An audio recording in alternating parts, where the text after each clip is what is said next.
আমার লাইফে একটা সময় ছিল, ঈদের আগে কত আনন্দ থাকতাম, কত আনন্দ হাসি খুশিতে থাকতাম। নতুন জামা কিনবো, নতুন প্যান্ট কিনবো, নতুন জুতা কিনবো।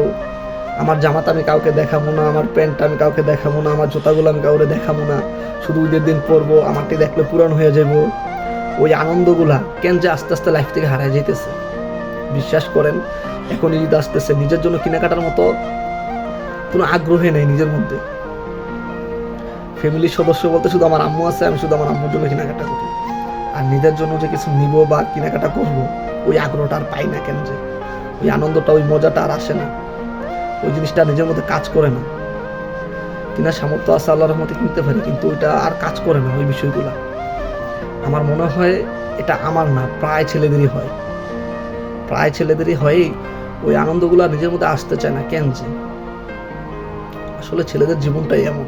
সবার জন্য রইল অগ্রিম ঈদের শুভেচ্ছা ও ভালোবাসা। সবাই সবার প্রিয় মানুষদের সাথে ঈদ উদযাপন করুন।